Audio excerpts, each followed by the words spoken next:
ಎಲ್ಲರಿಗೂ ನಮಸ್ಕಾರ. ನಾನು Mangala Shivappa. Welcome to Sridevi arts. ಮೊದಲನೇದಾಗಿ ನನ್ನ ಫ್ಯಾನ್ ಆಗಿರ್ಬೋದು, ನನ್ನ ವ್ಯೂವರ್ಸ್ ಆಗಿರ್ಬೋದು, ನಿಮಗೆಲ್ಲರಿಗೂ ಕೂಡ ನಾನು ತುಂಬ ಹೃದಯದ ಧನ್ಯವಾದಗಳನ್ನು, ಕೃತಜ್ಞತೆಗಳನ್ನು ತಿಳಿಸ್ತೀನಿ. ಯಾಕೆ ಅಂದರೆ ಪ್ರತಿಯೊಬ್ಬರು ಕೂಡ ಅಂದರೆ ಆಲ್ಮೋಸ್ಟ್ ಆಲ್ ನನಗೆ ಸಾಕಷ್ಟು ಜನ ವ್ಯೂವರ್ಸ್ ನನಗೆ ಮೆಸೇಜ್ ಹಾಕಿದ್ದಾರೆ. ಏನಂದರೆ, ಮೇಡಮ್ ನೀವು ಯಾಕೆ ರೆಗ್ಯುಲರ್ ಆಗಿ ವಿಡಿಯೋಸ್ ಮಾಡ್ತಾ ಇಲ್ಲ, ಆಮೇಲೆ ದೊಡ್ಡ ದೊಡ್ಡ ವೀಡಿಯೋಸ್ಗಳನ್ನು ಅಂದರೆ ಆರ್ಟಿನ ದೊಡ್ಡ ದೊಡ್ಡ ವೀಡಿಯೋಸ್ಗಳನ್ನು ಮಾಡಿ ಹಾಕಿ ತೋರಿಸ್ಕೊಡಿ ಅಂತ ಕೇಳ್ಕೊಳ್ತಾ ಇದ್ದೀರಾ. ನನಗೆ ಸ್ವಲ್ಪ ಹೆಲ್ತ್ ಅಪ್ಸೆಟ್ ಆಗಿದ್ದರಿಂದ, ಅಂದರೆ ನನಗೆ ಈ ಮಂಡಿ ನೋವು ಆಗಿರೋದ್ರಿಂದ ಡಾಕ್ಟ್ರು ನನಗೆ ರೆಸ್ಟ್ ಹೇಳಿದರು. ಸೊ ಹಾಗಾಗಿ ನಾನು 3 months ರೆಸ್ಟ್ ತೊಗೊಳ್ಳೇಬೇಕಿತ್ತು. ಹಾಗಾಗಿ ನಾನು ಯಾವುದೇ ರೀತಿಯ ವಿಡಿಯೋಗಳನ್ನು ನಿಮಗೆ ಮಾಡಿ ಹಾಕಲಿಕ್ಕೆ ಆಗಲಿಲ್ಲ. ಅದಕ್ಕಾಗಿ ನಿಮ್ಮೆಲ್ಲರಿಂದ ನನಗೆ ಫಸ್ಟ್ ಕ್ಷಮೆ ಇರಲಿ ಅಂತ ಕೇಳ್ಕೊತಾ, ಇವತ್ತಿನ ಸಂಚಿಕೆಯಲ್ಲಿ ನಾನು ಒಂದು ಬ್ಯೂಟಿಫುಲ್ ಆಗಿರುವಂಥ ರಿಟರ್ನ್ ಗಿಫ್ಟ್ ಹೇಗೆ ಮಾಡೋದು ಅಂತ ಹೇಳ್ಕೊಡ್ತೀನಿ. ಅಡುಗೆ ಮನೆಯಲ್ಲಿ ಉಪಯೋಗಿಸುವಂತಹ ಕೊಬ್ಬರಿಯನ್ನು ಬಳಸಿಬಿಟ್ಟು ರಿಟರ್ನ್ ಗಿಫ್ಟ್ ಆಗಿ ಹೇಗೆ ಮಾಡೋದು ಅನ್ನೋದನ್ನು ಹೇಳ್ಕೊಡ್ತಾ ಇದ್ದೀನಿ. ಬನ್ನಿ ನೋಡೋಣ. ಫಸ್ಟ್ ನಾವು ಈ ಆರ್ಟನ್ನು ಅಂದರೆ ರಿಟರ್ನ್ ಗಿಫ್ಟ್ ಆರ್ಟನ್ನು ಮಾಡಬೇಕಾದ್ರೆ ಏನೆಲ್ಲ ಐಟಮ್ಸ್ಗಳು ಬೇಕು ಅನ್ನೋದನ್ನು ನಾನು ನಿಮಗೆ ತೋರಿಸ್ತೀನಿ, ನೋಡ್ಕೊಳ್ಳಿ. ಇದು ಒಂದು ಕೊಬ್ಬರಿಯ ಆರ್ಟ್. ಇದು ಫಸ್ಟ್ ಈ ರೀತಿ ಒಣ ಕೊಬ್ಬರಿಯನ್ನು ತೊಗೊಳ್ಳಿ. ಅದಾದಮೇಲೆ ಈಗ ಈ ಬಾಲ್ ಚೈನ್ ತೊಗೊಳ್ಳಿ. ಈಗ ಕಾಣಿಸ್ತಾ ಇದೆಯಲ್ಲ, ಈ ಹರಳಿನ ಚೈನು, ಹಾಗೆಯೇ ಈ ಬಾಲ್ ಚೈನ್, ಹಾಗೆಯೇ ಈ ಮಣಿ ಚೈನ್ ಇದೆ ನೋಡಿ. ಈ ಮಣಿ ಚೈನು ಅಂದರೆ ಇದರಲ್ಲಿ ಡಿಫ್ರೆಂಟ್ ಚೈನ್ಸ್ಗಳು ಬರುತ್ತೆ, ನಿಮ್ಮ ಇಷ್ಟ, ನೀವು ಯಾವುದಾದ್ರೂ ತೊಗೊಳ್ಳಿ ಚೈನು. ಹಾಗೆ ರಬ್ಬರ್ ಬ್ಯಾಂಡ್ ತೊಗೊಳ್ಳಿ. ಹಾಗೆಯೇ ಆಫ್ ಬೀಡ್ಸಲ್ಲಿ ನಾನು ಪರ್ಲ್ ತೊಗೊಂಡಿದ್ದೀನಿ, ಅಂದರೆ ಈ ಏನು ಮುತ್ತಿದೆಯಲ್ಲ ಇದು ಆಫ್ ಬೀಡ್ಸ್.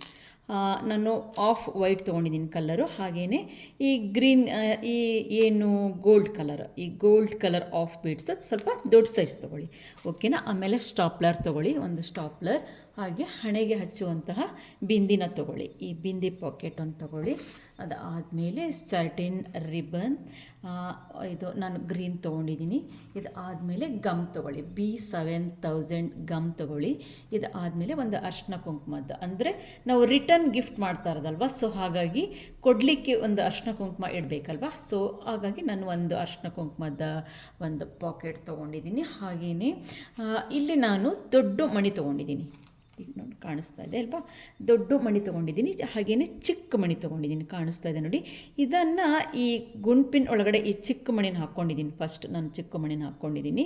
ಅದು ಆದಮೇಲೆ ಇದ್ರ ಒಳಗಡೆ ದೊಡ್ಡ ಗೋಲ್ಡ್ ಕಲರ್ ಮಣಿನ ಹಾಕಿ ಈ ರೀತಿ ನಾನು ಈ ಫೋಮ್ ಮೇಲೆ ಸ್ಟಿಕ್ ಮಾಡಿ ಇಟ್ಕೊಂಡಿದ್ದೀನಿ.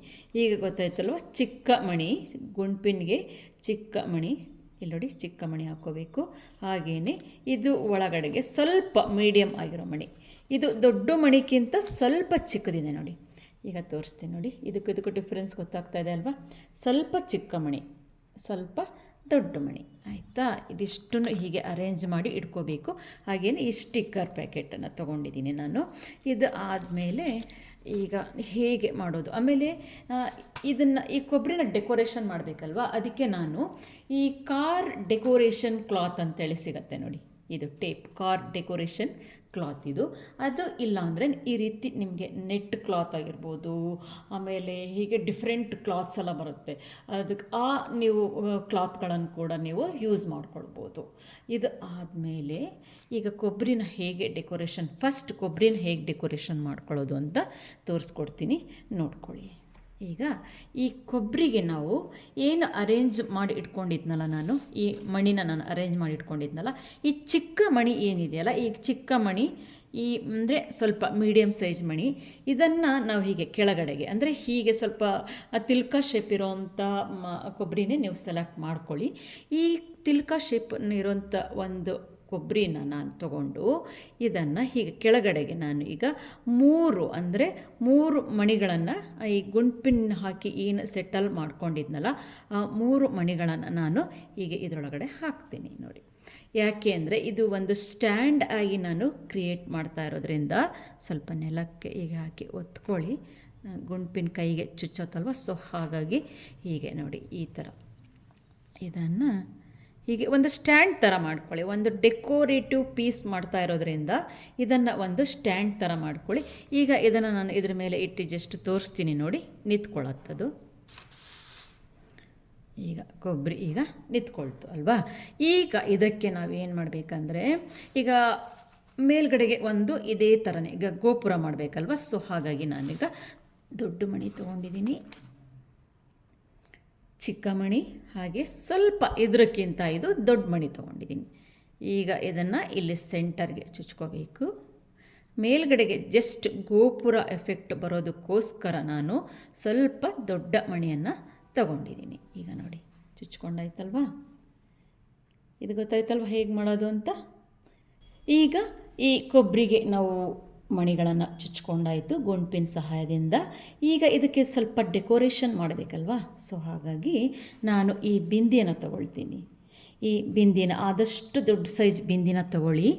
ಈ ಬಿಂದಿನ ಈಗ ನಾನು ಇದರ ಮೇಲೆ ಹಚ್ಚಿಬಿಟ್ಟು ಡೆಕೋರೇಷನ್ ಮಾಡ್ತೀನಿ. ಏಕೆಂದರೆ ನಮಗೆ ಈಸಿನೂ ಆಗಬೇಕು, ಹಾಗೆಯೇ ನಮ್ಮ ಅಮೌಂಟ್ ಅಂದರೆ ನಮ್ಮ ಬಜೆಟ್ಗೂ ಕೂಡ ನಮಗೆ ಅಡ್ಜಸ್ಟಬಲ್ ಆಗಬೇಕಲ್ವ. ಸೊ ಹಾಗಾಗಿ ಈಸಿ ಟಿಕ್ಸ್ ಅಂದರೆ ನಾವು ಈ ಬಿಂದಿ ಅಂದರೆ ಈ ಬಿಂದಿಗೆ ಏನು ಅಷ್ಟೊಂದು ರೇಟ್ ಇರೋದಿಲ್ಲ ಅಲ್ವಾ. ಸೊ ಹಾಗಾಗಿ ನಾನು ಬಿಂದಿನ ಚಾಯ್ಸ್ ಮಾಡ್ಕೊಂಡಿದ್ದೀನಿ.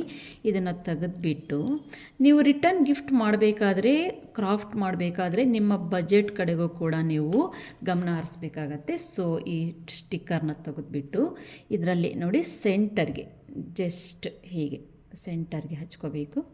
ಹಚ್ಕೊಂಡು ಆದಮೇಲೆ ಈಗ ನೋಡಿ ಹಚ್ಕೊಂಡಿದ್ದೀನಲ್ವ, ಹಚ್ಕೊಂಡು ಆದಮೇಲೆ ಈ B7000 ಏನು ಗಮ್ ಇದೆಯಲ್ಲ, ಈ ಗಮ್ಮನ್ನು ನಾವು ಇದ್ರ ಮೇಲೆ ನಾವು ಅಪ್ಲೈ ಮಾಡ್ಕೋಬೇಕು. ನೀವು ರಿಟರ್ನ್ ಗಿಫ್ಟ್ ಮಾಡಿ ನೀವೇ ಕೊಟ್ಟರೆ ಎಷ್ಟು ಖುಷಿ ಆಗುತ್ತೆ, ನಿಮಗೂ ಕೂಡ ಖುಷಿ ಆಗುತ್ತಲ್ವ. ನಾವೇ ಮಾಡಿರೋದು, ಈಗ ಬಂದವರಿಗೆಲ್ಲ ನೀವು ಹೇಳ್ಬೋದಲ್ವ ನಾವೇ ಮಾಡಿರೋದು ಅಂತ ಹೇಳಿದರೆ ಎಷ್ಟು ಖುಷಿ ಆಗುತ್ತೆ, ಅವ್ರಿಗೂ ಖುಷಿ ಆಗುತ್ತೆ. ಹಾಗೆಯೇ ನೀವು ಶಾಪ್ಗಳಿಗೂ ಹೋಗಿಬಿಟ್ಟು ನಾವು ಈ ರೀತಿ ರಿಟರ್ನ್ ಗಿಫ್ಟ್ಗಳನ್ನು ಮಾಡ್ತೀವಿ, ನೀವು ತೊಗೊಳ್ತೀರಾ ಅಂತ ಕೇಳಿದರೆ ಅವ್ರು ಖಂಡಿತವಾಗ್ಲೂ ತೊಗೊಳ್ತಾರೆ. ಯಾಕೆಂದರೆ ಡಿಫ್ರೆಂಟ್ ಆಗಿರೋ ಆರ್ಟ್ಗಳನ್ನು ಯಾರೂ ಕೂಡ ಬೇಡ ಅಂತ ಹೇಳೋದಿಲ್ಲ, ತೊಗೊಂಡೇ ತೊಗೊಳ್ತಾರೆ ಅಲ್ವಾ. ಮತ್ತು ಅದರಲ್ಲಿ ಸಿಗೋ ಖುಷಿನೇ ಬೇರೆ. ಮತ್ತು ನಿಮ್ಮ ಫ್ರೆಂಡ್ಸ್ಗಳು ಬಂದಾಗ ಅವರಿಗೂ ನೀವು ಕೊಟ್ಟರೆ ಎಷ್ಟು ಖುಷಿ ಪಡ್ತಾರೆ. ಇದು ಹೇಗೆ ಮಾಡಿರ್ಬೋದು ಅಂದರೆ ಇದು ನಾವು ಪ್ರತಿನಿತ್ಯ ಅಂದರೆ ಅಡುಗೆ ಮನೆಯಲ್ಲಿ ಬಳಸುವಂತಹ ವಸ್ತು ಈ ಕೊಬ್ಬರಿ, ಇದನ್ನು ಯಾರೂ ಕೂಡ ಎಸೆಯೋದಿಲ್ಲ. ಈಗ ನಾವು ಬ್ಲೌಸ್ ಪೀಸ್ ಕೊಡ್ತೀವಿ, ತೊಗೊಳ್ತಾರೆ, ಅದನ್ನು ಕೆಲವರು ಯೂಸ್ ಮಾಡೋದಿಲ್ಲ, ಸಾಮಾನ್ಯವಾಗಿ ಯೂಸ್ ಮಾಡೋದಿಲ್ಲ, ಬೇರೆಯವ್ರಿಗೆ ಕೊಟ್ಬಿಡ್ತಾರೆ, ಇಲ್ಲ ಸುಮ್ಮನೆ ಹಾಗೆ ಮೂಲೆ ಇಟ್ಬಿಡ್ತಾರೆ. ಅದ್ರ ಬದಲು ನಾವು ಈ ರೀತಿ ಮನೆಯಲ್ಲಿ ಗೃಹ ಬಳಕೆ ಅಂದರೆ ಅಡುಗೆ ಮನೆಯಲ್ಲಿ ಬಳಸುವಂತಹ ವಸ್ತುಗಳನ್ನು ನಾವು ಇಟ್ಕೊಂಡು ಒಂದು ಕ್ರಾಫ್ಟಾಗಿ ಮಾಡಿದರೆ ಜನ ಎಷ್ಟು ಖುಷಿಯಿಂದ ಅದನ್ನು ತಗೊಳ್ತಾರೆ. ನಿಮ್ಮ ಫ್ರೆಂಡ್ಸ್ ಆಗಿರ್ಬೋದು, ರಿಲೇಟಿವ್ಸ್ ಆಗಿರ್ಬೋದು, ಮದುವೆ ಕಾರ್ಯಗಳಿಗಾಗಿರ್ಬೋದು, ಹಾಗೆಯೇ ನಾಮಕರಣ ಆಗಿ ಹಬ್ಬ ಹರಿದಿನ ಯಾವುದಕ್ಕಾದರೂ ಕೂಡ ಇದನ್ನು ನೀವೊಂದು ರಿಟರ್ನ್ ಗಿಫ್ಟಾಗಿ ಮಾಡಿಕೊಟ್ರೆ ನಿಜವಾಗ್ಲೂ ಕೂಡ ಇದು ಒಂದು ರೀತಿ ಆ ಖುಷಿನೇ ಬೇರೆ. ನೀವು ಟ್ರೈ ಮಾಡಿ, ನೀವು ಈ ರೀತಿ ಪುಟ್ಟ ಪುಟ್ಟ ಆರ್ಟ್ಗಳನ್ನು ಮನೆಯಲ್ಲೇ ಮಾಡಿಬಿಟ್ಟು ಅದನ್ನು ಸಣ್ಣದಾಗಿರೋವಂಥ ಒಂದು ಬಿಸ್ನೆಸ್ ಆಗಿ ನೀವು ಮಾಡ್ಕೊಳ್ಳಿ. ಮನೆಯಲ್ಲೇ ನೀವು ಅರ್ನಿಂಗ್ಸ್ ಮಾಡೋದನ್ನು ಅಂದರೆ ಚಿಕ್ಕ ಚಿಕ್ಕ ಒಂದು ಆರ್ಟ್ಗಳನ್ನು ಮಾಡಿ ಸೇಲ್ ಮಾಡೋದ್ರಿಂದ ಅದರಲ್ಲಿ ನಿಮಗೆ ಎಷ್ಟೊಂದು ಹಣನ ನೀವು ಗಳಿಸ್ಬೋದು. ನೀವು ಇದನ್ನು ಟ್ರೈ ಮಾಡಿ. ಓಕೆ, ಈಗ ಗಮ್ ಈಗ ಸ್ವಲ್ಪ ಆರಿದ ಮೇಲೆ ಈ ಸ್ಟೋನ್ ಅಥವಾ ಈ ಬಾಲ್ ಚೈನ್ ಆಗಿರ್ಬೋದು ಅಥವಾ ಈ ಮುತ್ತಿನ ಚೈನ್ ಆಗಿರ್ಬೋದು, ಇದನ್ನು ಇದ್ರ ಸುತ್ತಲೂ ನಾನೀಗ ಅಂಟಿಸ್ಕೊಳ್ತೀನಿ. ಈಗ ಈ ಸ್ಟ್ಯಾಂಡ್ ಮೇಲೆ ಇದನ್ನು ಇಟ್ಕೊಂಡು ಸ್ವಲ್ಪ ಗಮ್ ಡ್ರೈ ಆದಮೇಲೆ ಕೂಡ ನಾವು ಹಚ್ಕೊಳ್ಬೇಕು, ಆಗ ಬೇಗನೆ ಸ್ಟಿಕ್ ಆಗುತ್ತೆ. ನಾನು ಸ್ವಲ್ಪ ಕೊಬ್ಬರಿ ಈಗ ಹೈಲೈಟಾಗಿ ಕಾಣಿಸ್ಬೇಕು ಅಂದ್ಬಿಟ್ಟು ನಾನು ಈ ಹರಳಿನ ಚೈನನ್ನು ನಾನು ತಗೊಳ್ತಾ ಇದ್ದೀನಿ. ನಾನು ಸ್ವಲ್ಪ ದೊಡ್ಡ ಸೈಜ್ ಹರಳಿನ ಚೈನನ್ನೇ ತೊಗೊಂಡಿದ್ದೀನಿ, ಯಾಕೆಂದರೆ ಸ್ವಲ್ಪ ಗ್ರ್ಯಾಂಡಾಗಿ ಗೆಟಪ್ಪಾಗಿ ಕಾಣಿಸ್ಲಿ ಅಂತ ಅಷ್ಟೇ. ಈಗ ಇದ್ರ ಮೇಲ್ಗಡೆಗೆ ಈಗ ನೋಡಿ ಹಚ್ಕೋಬೇಕು. ಒಂದು ಡೆಕೋರೇಷನ್ಗಾಗಿ ನಾವು ಈ ಹರಳಿನ ಚೈನ್ಗಳನ್ನಾದರೂ ಹಚ್ಕೊಳ್ಬೋದು. ಹಾಗೆ ಬಾಲ್ ಚೈನ್ ಅಂತ ಗೋಲ್ಡ್ ಕಲರ್ ಚೈನ್ ಬರ್ತಾಯಿದೆ, ಆ ಚೈನನ್ನು ಬೇಕಾದರೂ ಹಚ್ಕೊಳ್ಬೋದು. ಹಾಗೆಯೇ ಕುಂದನ್ಸ್ ಹಚ್ಕೊಳ್ಳಿ. ಈಗಂತೂ ಸಿಕ್ಕಾಪಟ್ಟೆ ವೆರೈಟೀಸ್ ಆಗಿರೋವಂಥ ಕುಂದನ್ಸ್ ಬಂದಿದೆ, ಹಾಗೆ ಬೀಡ್ಸ್ಗಳು ಬಂದಿದೆ, ಸಿಕ್ಕಾಪಟ್ಟೆ ಬಂದಿದೆ. ಯಾವುದಾದ್ರೂ ಹಚ್ಕೊಳ್ಳಿ. ಬಟ್ ನೀವು ಮಾಡಬೇಕಾದ್ರೆ ನಿಮ್ಮ ಬಜೆಟ್ಟಿನ ಕಡೆಗೂ ಕೂಡ ಸ್ವಲ್ಪ ನಿಮ್ಮ ಅಂದರೆ ಈಗ ನೀವು ಬೇರೆಯವ್ರಿಗೆ ಕೊಡ್ಬೋದು, ಅವಾಗ ಅವರು ಅಯ್ಯೋ ಇಷ್ಟೊಂದು ರೇಟಾ ಇದಕ್ಕೆ ಅಂತ ಹೇಳೋರು ಇರ್ತಾರೆ. ಹಾಗಾಗಿ ಸ್ವಲ್ಪ ಬಜೆಟ್ ಕಡೆಗೂ ಕೂಡ ನೀವು ನಿಮ್ಮ ಏನು ರಿಟರ್ನ್ ಗಿಫ್ಟ್ ಮಾಡೋವಾಗ ನೀವು ಅದ್ರ ಕಡೆಗೂ ಸ್ವಲ್ಪ ಗಮನ ಕೊಡಿ ಅಂತ ನಾನು ನಿಮ್ಮಲ್ಲಿ ಕೇಳ್ಕೊತೀನಿ ಅಷ್ಟೇ. ಈಗ ನೋಡಿ ಇದನ್ನು ಹೀಗೆ ಸುತ್ತಲೂ ಹಚ್ಕೋಬೇಕು. ಹಚ್ಕೊಂಡು ನೀವು ಒಂದು ಲೇಯರ್ ಬೇಕಿದ್ರೂ ಹಚ್ಕೊಳ್ಳಿ, ಮತ್ತು ಇದ್ರ ನೆಕ್ಸ್ಟು ಬಾಲ್ ಚೈನ್ ಬೇಕಿದ್ರೂ ಹಚ್ಕೊಳ್ಳಿ. ಹಾಗೆಯೇ ನೀವು ಒಂದೇ ಲೈನ್ ಬೇಕಿದ್ರೂ ಹಚ್ಕೊಳ್ಬೋದು. ಅದೇ ಹೇಳಿದ್ದಲ್ಲ, ನಿಮ್ಮ ಬಜೆಟ್ ಮೇಲೆ ಇರುತ್ತೆ ಆರ್ಟ್. ಸೊ ಈಗ ನಾನು ಹರಳಿನ ಚೈನು ಹಚ್ಕೊಂಡು, ಬಾಲ್ ಚೈನು ಹಚ್ಕೊಂಡು, ಆ ಮುತ್ತಿನ ಚೈನನ್ನು ಕೂಡ ಹಚ್ಕೊಂಡ್ಮೇಲೆ ಹೇಗೆ ಕಾಣಿಸುತ್ತೆ ಅಂತ ತೋರಿಸ್ತೀನಿ. ಈಗ ಇದರಲ್ಲಿ ನೀವು ನೋಡ್ಬೋದು, ಈಗ ಬಾಲ್ ಚೈನ್ ಕೂಡ ಹಚ್ಚಿದ್ದೀನಿ, ಹರಳಿನ ಚೈನ್ ಕೂಡ ಹಚ್ಚಿದ್ದೀನಿ, ಮುತ್ತಿನ ಚೈನನ್ನು ಕೂಡ ಹಚ್ಚಿದ್ದೀನಿ. ಈಗ ಈ ಕೊಬ್ಬರಿ ಎಷ್ಟು ಗ್ರ್ಯಾಂಡಾಗಿ ಕಾಣಿಸ್ತಾ ಇದೆ ಅಲ್ವಾ. ಈಗ ನೋಡಿ, ಇಷ್ಟು ಡೆಕೋರೇಷನ್ ಮಾಡಿದ್ದೀನಿ. ಈಗ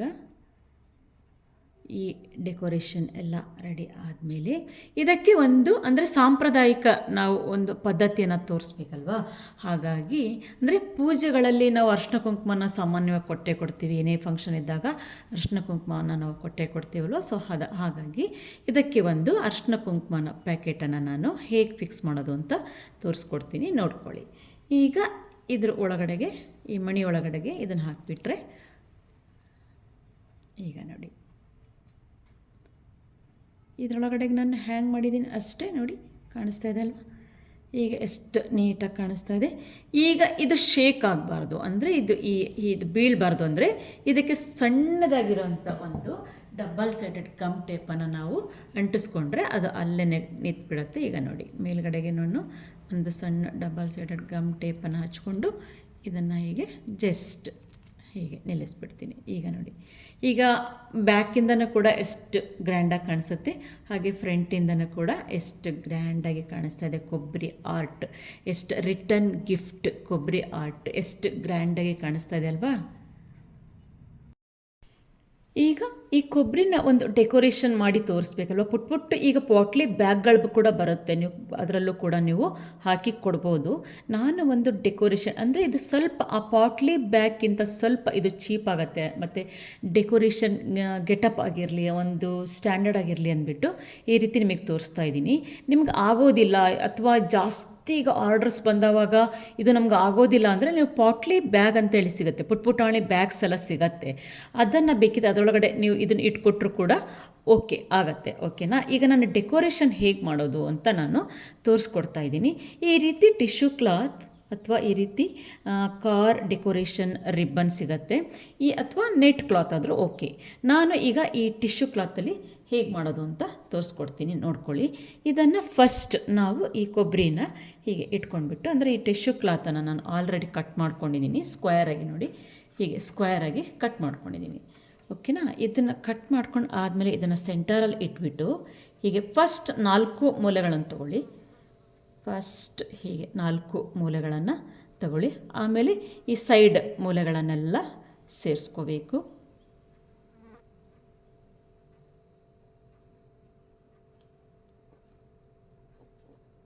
ಹೀಗೆ ನೋಡಿ,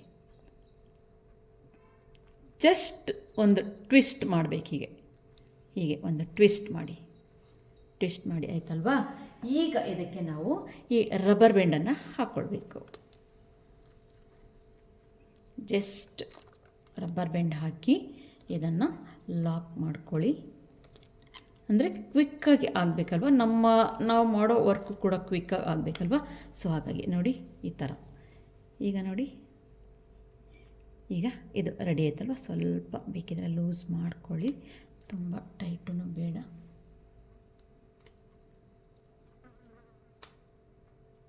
ಹೀಗೆ ಲೂಸ್ ಮಾಡಿಕೊಂಡು ಹೀಗೆ ನೋಡಿ, ಹೀಗೆ ರೆಡಿ ಆಯ್ತಲ್ವಾ. ಈಗ ಹಾಗೇನಾದರೂ ಜಾಸ್ತಿ ಕ್ಲಾತ್ ಕಂಡ್ರೆ ಕಟ್ ಮಾಡಿ ತಕ್ಕೊಳ್ಳಿ, ಈಗೇನು ಬೇಡ, ಇಷ್ಟು ಇರಲಿ. ಈಗ ನೋಡಿ, ಇದು ಒಂದು ರೆಡಿ ಆಯಿತು. ಈಗ ಇದು ಆದಮೇಲೆ ನಾವು ಈಗ ಇದಕ್ಕೆ ಒಂದು ಶೋ ಆಗಿ ಕಾಣಿಸ್ಬೇಕಂದ್ರೆ ಈ ಸ್ಯಾಟಿನ್ ರಿಬ್ಬನಿಂದ ಇದನ್ನು ಡೆಕೋರೇಷನ್ ಮಾಡ್ಕೊಳ್ಳೋಣ. ಇದು ಪ್ಲೈನಾಗಿ ಕಾಣಿಸ್ತದೆ, ಅಂದರೆ ರಬ್ಬರ್ ಬ್ಯಾಂಡ್ ಕಾಣಿಸ್ಬಾರ್ದಲ್ವ. ಸೊ ಹಾಗಾಗಿ ನಾನೀಗ ಒಂದು ಸ್ಯಾಟಿನ್ ಬೋ ಮಾಡಿಬಿಟ್ಟು, ರಿಬ್ಬನ್ನಿಂದ ಬೋ ಮಾಡಿಬಿಟ್ಟು ಇದಕ್ಕೆ ನಾನು ಅಂಟಿಸಿ ನಿಮಗೆ ತೋರಿಸ್ತೀನಿ. ಹೀಗಿಟ್ಕೊಂಡು ಈಗ ಸ್ಯಾಟಿನ್ ಬೋ ಹೇಗೆ ಮಾಡೋದು ಅಂತ ನೋಡ್ಕೊಳ್ಳಿ. ನಾನು ಗ್ರೀನ್ ಕಲರ್ ಸ್ಯಾಟಿನ್ ರಿಬ್ಬನ್ ತೊಗೊಂಡಿದ್ದೀನಿ. ಇದನ್ನು ಜಸ್ಟ್ ಹೀಗೆ ನೋಡಿ, ನೋಡ್ಕೊಂಡ್ರಲ್ಲ, ಹೀಗೆ ಟ್ವಿಸ್ಟ್ ಮಾಡ್ಕೊಳ್ಳಿ.